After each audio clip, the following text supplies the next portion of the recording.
ਦਰਸ਼ਕੋ break ਤੋਂ ਬਾਅਦ ਤੁਹਾਡਾ ਸਵਾਗਤ ਹੈ ਜੀ। ਡਾਕਟਰ ਸਾਹਿਬ, ਅਗਲੇ ਇਸ਼ੂ ਬਾਰੇ ਤੁਹਾਡੇ ਕੀ ਵਿਚਾਰ ਹਨ? ਦੇਖੋ, ਸਾਡੇ ਦੂਸਰੀ ਸੈਗਮੈਂਟ ਦੇ ਉੱਤੇ ਬਹੁਤ ਸਾਰੇ ਜਿਹੜੇ ਵੀਰਾਂ ਨੇ ਕਮੈਂਟ ਕੀਤੇ ਨੇ, ਪਰ ਦੋ ਮੁੱਖ ਤੌਰ ਤੇ ਬਾਬਾ ਖਾਲਿਸਤਾਨੀ, ਵੈਰੀ ਗੁੱਡ ਜੌਬ ਵੀਰ ਜੀ। ਸਰ ਸੁਖਬੀਰ ਸਿੰਘ ਜਿਹੜੇ ਕਿ ਆਸਟ੍ਰੇਲੀਆ ਤੋਂ ਬੜੇ ਸਤਿਕਾਰ ਸਹਿਤ ਫਤਿਹ ਭੇਜਦੇ ਨੇ TV 84 ਦੀ ਸਾਰੀ ਟੀਮ ਨੂੰ ਜੀ, ਇਹਨਾਂ ਦਾ ਬਹੁਤ ਬਹੁਤ ਸ਼ੁਕਰੀਆ।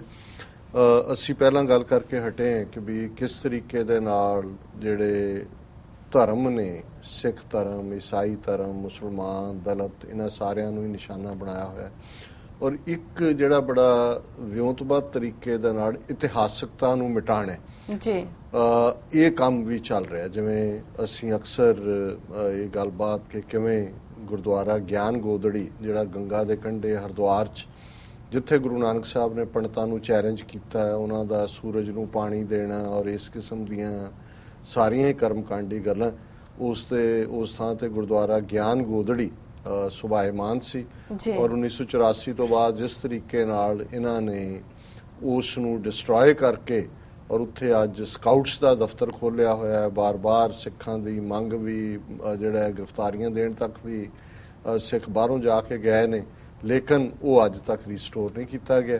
ਕਿਸੇ ਵੇਲੇ ਜ਼ਿਲ੍ਹਾ ਹਰਿਦੁਆਰ ਯੂਪੀ ਦਾ ਹਿੱਸਾ ਸੀ, ਪਰ ਜਦੋਂ ਦਾ ਉੱਤਰਾਖੰਡ ਸੂਬਾ ਬਣਿਆ, ਪ੍ਰਾਂਤ ਬਣਿਆ, ਹੁਣ ਇਹ ਉੱਤਰਾਖੰਡ ਦਾ ਹਿੱਸਾ ਹੈ। ਔਰ ਗੁਰਦੁਆਰਾ ਗਿਆਨ ਗੋਦੜੀ ਨੂੰ ਬਿਲਕੁਲ ਡਿਸਟਰੋਏ ਕਰਨ ਤੋਂ ਬਾਅਦ ਅੱਜ ਉੱਥੇ ਕੋਈ ਨਾਮੋ ਨਿਸ਼ਾਨ ਨਹੀਂ ਹੈ ਕਿ ਕਦੇ ਗੁਰੂ ਨਾਨਕ ਸਾਹਿਬ ਆਇਆ ਔਰ ਉਹਨਾਂ ਦੇ ਗੜ੍ਹ 'ਚ ਬੈਠ ਕੇ ਇਹਨਾਂ ਨੂੰ ਚੈਲੰਜ ਕੀਤਾ। ਦੂਸਰਾ ਇੱਕ ਹੋਰ ਵੱਡਾ ਗੁਰਦੁਆਰਾ ਜਿਹੜਾ ਕਿ ਗੁਰਦੁਆਰਾ ਨਾਨਕਵਾੜਾ, ਕਿਉਂਕਿ ਬਹੁਤ ਸਾਰੇ ਜਿਹੜੇ ਧਾਰਮਿਕ ਪਰੰਪਰਾ 'ਚ ਸਿੱਖੀ ਪ੍ਰਚਾਰ ਦੇ ਵਿੱਚ ਇੱਕ ਪਰੰਪਰਾ ਜਿਨ੍ਹਾਂ ਦਾ ਸੰਬੰਧ 10ਵੇਂ ਪਾਤਸ਼ਾਹ ਤੋਂ ਜੁੜਦਾ, ਨਿਰਮਲੇ ਸੰਤ ਉਹਨਾਂ ਨੂੰ ਕਹਿੰਦੇ ਸੀ, ਜਾਂ ਨਿਰਮਲੇ ਵਿਦਵਾਨ ਸਨ ਸੰਸਕ੍ਰਿਤ ਦੇ ਦੂਜੇ ਦੇ, ਪਰ ਬ੍ਰਹਮਨਿਕਲ ਇੰਪੈਕਟ ਵੀ ਕਾਫੀ ਸੀ। ਤੇ ਬਹੁਤ ਸਾਰੇ ਨਿਰਮਲਿਆਂ ਨੇ ਹਰਿਦੁਆਰ ਦੇ ਵਿੱਚ ਗੰਗਾ ਦੇ ਕੰਢੇ ਹੀ ਆਪਣੇ ਡੇਰੇ ਬਣਾਏ ਹੋਏ ਸਨ। ਉਹਨਾਂ ਦੇ ਜਿਹੜੀ ਸਿੱਖੀ ਸੇਵਕੀ ਸੀ ਉਹ ਸਿੱਖਾਂ 'ਚ ਹੀ ਸੀ। ਬਹੁਤ ਸਾਰੇ ਰਾਜਿਆਂ ਨੇ ਵੀ ਜਿਹੜੀਆਂ ਆਜ਼ਾਦ ਰਿਆਸਤਾਂ ਰਹੀਆਂ 1947 ਤੱਕ ਵੀ ਉਹਨਾਂ ਨੂੰ ਉਹ ਕਾਫੀ ਫੰਡਿੰਗ ਵਗੈਰਾ ਦਿੰਦੇ ਰਹੇ ਔਰ ਉਹਨਾਂ ਦੇ ਨਾਲ ਜੁੜੀਆਂ ਹੋਈਆਂ ਜ਼ਮੀਨਾਂ ਵੀ ਕਾਫੀ ਰਹੀਆਂ ਔਰ ਉਹ ਕਰਦੇ ਪ੍ਰਕਾਸ਼ ਗੁਰੂ ਗ੍ਰੰਥ ਸਾਹਿਬ ਦਾ ਸੀ, ਪ੍ਰਚਾਰ ਵੀ ਜਿਹੜਾ ਗੁਰੂ ਗ੍ਰੰਥ ਸਾਹਿਬ ਦੀ ਬਾਣੀ ਦਾ, ਪਰ ਹਿੰਦੂ ਸੁਰ ਦੇ ਵਿੱਚ। ਔਰ ਇਹ ਜਿਹੜੇ ਨਿਰਮਲ ਅਖਾੜਾ ਵੀ ਇਹਨਾਂ ਨੂੰ ਕਹਿੰਦੇ ਨੇ। ਔਰ ਜਦੋਂ ਇਹਨਾਂ ਦਾ ਕੁੰਭ ਮੇਲਾ ਲੱਗਦਾ ਹੈ, ਜਿਹੜੇ ਕੁਛ ਅਖਾੜਿਆਂ ਦੇ ਪੂਰੇ ਮਾਰਚ ਹੁੰਦੇ ਨੇ ਹਾਥੀਆਂ ਦੇ ਉੱਤੇ, ਉੱਥੇ ਨਿਰਮਲ ਅਖਾੜੇ ਦਾ ਵੀ ਮਾਰਚ ਹੁੰਦਾ ਐਜ਼ ਏ ਪਾਰਟ। ਉਦਾਸੀਨ ਅਖਾੜਾ ਵੀ ਹੁੰਦਾ, ਉਦਾਸੀਆਂ ਨੇ ਵੀ ਉੱਥੇ ਜਿਹੜੇ ਬਾਬਾ ਸ੍ਰੀ ਚੰਦ ਨਾਲ ਜਾ ਕੇ ਜੁੜਦੇ ਨੇ ਔਰ ਉਹਦੇ 'ਚੋਂ ਗੁਰੂ ਗ੍ਰੰਥ ਸਾਹਿਬ ਦੀ ਸਵਾਰੀ ਦੇ ਨਾਲ ਹੀ ਕੱਢਦੇ ਨੇ ਔਰ ਉਹਨੂੰ ਜਿਹੜਾ ਉਹ ਹਮੇਸ਼ਾ ਹੀ ਸਿੱਖਾਂ ਨੇ, ਸਿੱਖ ਬਾਦਸ਼ਾਹਾਂ ਨੇ ਪੈਟਰਨਾਈਜ਼ ਕੀਤਾ। ਤੇ ਬਹੁਤ ਵਾਰੀ ਜਿਹੜੇ ਸਿੱਖ ਵੀ ਅਜੇ ਤੱਕ, ਹੁਣ ਤਾਂ ਖੈਰ ਖਤਮ ਹੋ ਗਿਆ ਕੰਮ, ਹੁਣ ਕੀਰਤਪੁਰ ਜਾਣ ਲੱਗ ਗਏ ਜੀ, ਜਿਹੜੇ ਹੱਡੀਆਂ ਲੈ ਕੇ ਤੁਰੇ ਹੁੰਦੇ ਨੇ ਜਾਂ ਤੁਰੇ ਹੁੰਦੇ ਸੀ ਹਰਿਦੁਆਰ, ਉਹ ਜਾ ਕੇ ਬਹੁਤ ਵਾਰੀ ਥਾਵਾਂ ਤੇ ਇਹਨਾਂ ਹੀ ਡੇਰਿਆਂ 'ਚ ਜਿਹੜੇ ਨਿਰਮਲਿਆਂ ਦੇ ਜਾਂ ਉਦਾਸੀਆਂ ਦੇ ਸੀ ਉੱਥੇ ਠਹਿਰਦੇ ਸੀ। ਹਾਲਾਂਕਿ ਪੈਸੇ ਉਹ ਆਪਣੇ ਕੁੱਲ ਪ੍ਰੋਤ ਨੂੰ ਹੀ ਦਿੰਦੇ ਨੇ ਜਾ ਕੇ, ਕਿਉਂਕਿ ਉਹ ਖਾਸ ਪ੍ਰੋਤ ਨੇ ਜਿਹੜੇ ਇਲਾਕੇ ਦੇ ਨੇ ਜਿਨ੍ਹਾਂ ਨੇ ਉਹ ਹੱਡੀਆਂ ਗੰਗਾ 'ਚ ਪਾਉਣੀਆਂ ਹੁੰਦੀਆਂ। ਸੋ ਇਸ ਕਿਸਮ ਦਾ ਇੱਕ ਵੱਡਾ ਗੁਰਦੁਆਰਾ ਨਾਨਕਵਾੜਾ ਨਿਰਮਲ ਵਿਰਕਤ ਉੱਤਰਾਖੰਡ ਦੇ ਵਿੱਚ ਜਿਹੜਾ ਉਹ ਮੌਜੂਦ ਹੈ ਹਰਿਦੁਆਰ 'ਚ। ਔਰ ਮੈਂ ਇਹ ਖਬਰ ਜਿਹੜੀ ਕਿ ਸਾਡੇ ਤੱਕ ਪਹੁੰਚੀ ਹੈ ਉਸ ਨੂੰ ਉਸੇ ਤਰ੍ਹਾਂ ਹੀ ਇਨ ਸ਼ੇਅਰ ਕਰਨਾ ਚਾਹੁੰਦਾ। ਪੰਜਾਬੀ 'ਚ ਹੈ, ਇਸ ਲਈ ਵਕਤ ਬਚੇਗਾ, ਮੈਂ ਆਪਣੀ ਕਾਮੈਂਟਰੀ ਤੋਂ ਪਹਿਲਾਂ ਖਬਰ ਹੀ ਪੜ੍ਹਦੇ ਨੇ।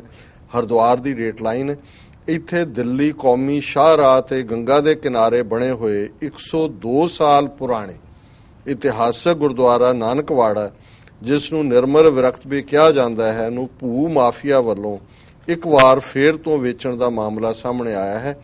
ਗੁਰਦੁਆਰੇ ਦੀ ਜ਼ਮੀਨ ਵੇਚਣ ਤੋਂ ਬਾਅਦ ਇਸ ਜ਼ਮੀਨ ਤੇ ਹੁਣ ਹੋਟਲ ਬਣਾਉਣ ਦੀ ਯੋਜਨਾ ਹੈ। ਇਹ ਜਾਣਕਾਰੀ ਮੁਤਾਬਕ ਗੁਰਦੁਆਰੇ ਦੀ ਸਰਾਂ ਦੇ 32 ਕਮਰੇ ਖੰਡਰ ਕਰਾਰ ਦੇ ਕੇ ਪਹਿਲਾਂ ਹੀ ਢਾਹ ਦਿੱਤੇ ਗਏ ਸਨ। ਹੁਣ 32 ਇਹਦਾ ਮਤਲਬ ਹੈ ਕਿ ਉੱਥੇ ਬਹੁਤ ਵੱਡੀ ਗਿਣਤੀ ਦੇ ਵਿੱਚ ਸਿੱਖ ਯਾਤਰੂ ਜਿਹੜੇ ਜਾਂਦੇ ਨੇ ਜੀ, ਉਹ ਠਹਿਰਦੇ ਹੋਣਗੇ। 32 ਕਮਰੇ ਬਣੇ ਸਨ, ਉਹਨਾਂ ਨੂੰ ਖੰਡਰ ਕਹਿ ਕੇ ਢਾਹ ਦਿੱਤਾ।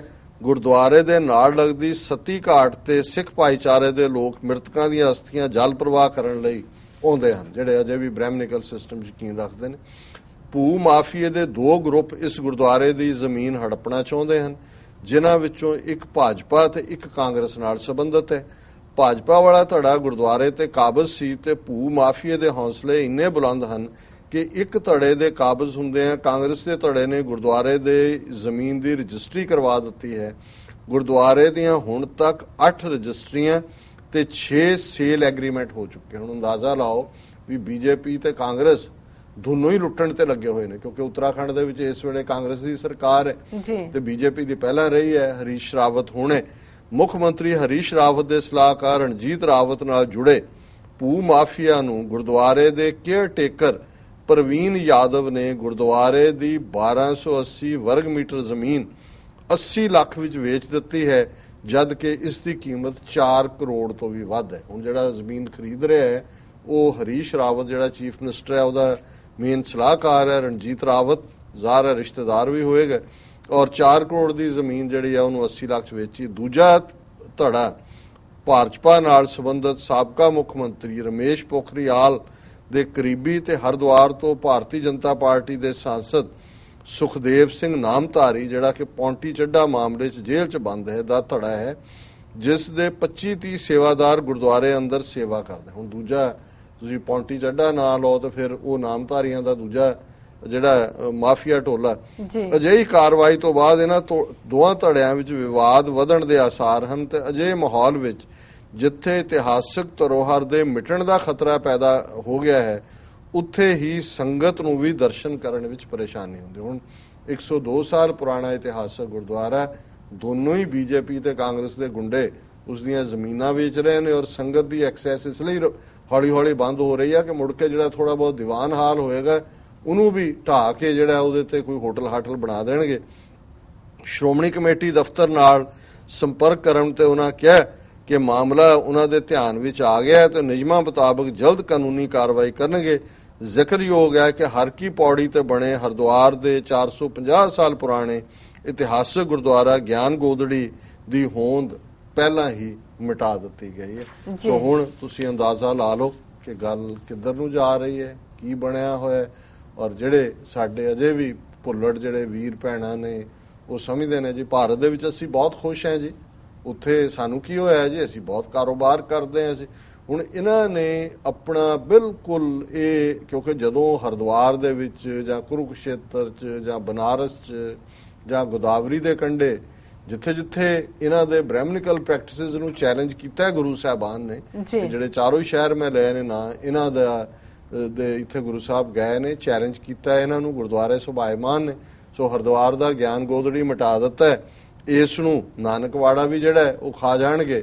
ਔਰ ਆਲਰੇਡੀ ਗੋਦਾਵਰੀ ਦੇ ਕੰਢੇ ਤੋਂ ਸਾਡਾ ਤਖਤ ਹੈ ਹਜ਼ੂਰ ਸਾਹਿਬ, ਉਹਨੂੰ ਪਹਿਲਾਂ ਹੀ ਉਹਨਾਂ ਨੇ ਸ਼ਿਵ ਸੈਨਾ ਰਾਹੀਂ ਕੰਟਰੋਲ ਕੀਤਾ ਹੋਇਆ। ਇੱਕ ਬੀਜੇਪੀ ਦਾ ਐਮਐਲਏ ਵੱਡਾ ਸਿੱਖ ਨੇ ਟਿੱਕਾ ਲਾਇਆ ਔਰ ਲਾਲ ਮੌਲੀ ਦਾ ਧਾਗਾ ਬੰਨਿਆ, ਉਹਦਾ ਕੰਟਰੋਲ ਕਰਵਾਇਆ ਹੋਇਆ। ਔਰ ਜਿਹੜੇ ਬਾਕੀ ਥਾਵਾਂ ਦੇ ਉੱਤੇ ਨੇ, ਪਟਨਾ ਸਾਹਿਬ ਗੰਗਾ ਦੇ ਕੰਢੇ, ਉੱਥੇ ਵੀ ਹੌਲੀ ਹੌਲੀ ਜਿਸ ਕਿਸਮ ਦੇ ਪ੍ਰਭਾਵ ਸਾਹਮਣੇ ਨੇ। ਔਰ ਕੁਰੂਕਸ਼ੇਤਰ ਤਾਂ ਪਹਿਲਾਂ ਹੀ ਹਰਿਆਣੇ 'ਚ ਜੋ ਕੁਝ ਉੱਥੇ ਚੱਲ ਰਿਹਾ, ਕਿੰਨੀ ਸਿੱਖਾਂ ਦੀ ਹੋਂਦ ਹੈ। ਸੋ ਕੁੱਲ ਮਿਲਾ ਕੇ ਬੜੇ ਵਿਉਂਤਬੱਧ ਤਰੀਕੇ ਦੇ ਨਾਲ ਸਾਡੀ ਇਤਿਹਾਸਕਤਾ, ਔਰ ਇਹੀ ਗੱਲ ਦੂਜਿਆਂ ਦੇ ਨਾਲ ਵੀ, ਬੁੱਧ ਧਰਮ ਨਾਲ ਵੀ ਜਿਹੜਾ ਬਹੁਤ ਗਿਆ, ਜਿੱਥੇ ਬੁੱਧ ਨੂੰ ਗਿਆਨ ਹੋਇਆ, ਪਟਨਾ ਸਾਹਿਬ ਦੇ ਨੇੜੇ ਬੁੱਧ ਗਿਆ, ਉਹਦੇ 'ਚ ਅੱਧਾ ਕਬਜ਼ਾ ਪੰਡਤਾਂ ਦਾ ਕਰਵਾਇਆ ਹੋਇਆ। ਔਰ ਉਹਨਾਂ ਦੇ ਕਿ ਇਹ ਤਾਂ ਇੱਥੇ ਬ੍ਰਾਹਮਣ, ਉਹਨਾਂ ਨੇ ਤਾਂ ਦਰਖਤ ਵੀ ਸਾੜਤਾ ਸੀ ਜਿਹਦੇ ਥੱਲੇ ਬੁੱਧ ਨੂੰ ਗਿਆਨ ਹੋਇਆ। ਉਹ ਤਾਂ ਅਸ਼ੋਕ ਦੀ ਭੈਣ ਜਿਹਨੇ ਜਿਹੜੀ ਸ੍ਰੀਲੰਕਾ 'ਚ ਪ੍ਰਚਾਰ ਲਈ ਗਈ ਸੀ ਔਰ ਉਸ ਜਿਹੜਾ ਬੈਨੀਅਨ ਟਰੀ ਦੀ ਇੱਕ ਬ੍ਰਾਂਚ ਉੱਥੇ ਲੈ ਗਈ ਸੀ ਸ੍ਰੀਲੰਕਾ, ਉੱਥੇ ਉਹਨੂੰ ਸੈਪਲਿੰਗ ਪਲਾਂਟ ਕੀਤਾ ਔਰ ਇਹਨਾਂ ਨੇ ਸਾੜ ਦਿੱਤਾ ਬਹੁਤ ਗਿਆ ਦਾ ਦਰਖਤ। ਫਿਰ ਉੱਥੋਂ ਇੱਕ ਟਾਹਣੀ ਲਿਆ ਕੇ, ਸੈਪਲਿੰਗ ਲਿਆ ਕੇ, ਜਿਹੜਾ ਹੁਣ ਉੱਥੇ ਦਰਖਤ ਹੈ ਦੁਬਾਰਾ ਉਹਦੇ 'ਚੋਂ ਪੈਦਾ ਹੋਇਆ, ਜਿਹੜਾ ਕਿ ਸੈਪਲਿੰਗ ਉੱਥੋਂ ਸ੍ਰੀਲੰਕਾ ਤੋਂ ਲਿਆਂਦੀ। ਸੋ ਇਹ ਅੱਜ ਭਾਰਤ ਦੇ ਵਿੱਚ ਹਾਲ ਹੈ।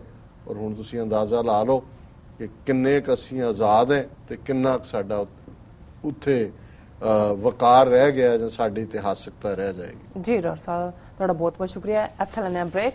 ਵੀਅਰਸ ਤੁਸੀਂ ਇਸ ਨਾਲ ਬਣੇ ਰਹਿਣਾ, ਮਿਲਦੇ ਹਾਂ ਛੋਟੇ ਜਿਹੇ ਬ੍ਰੇਕ ਤੋਂ ਬਾਅਦ।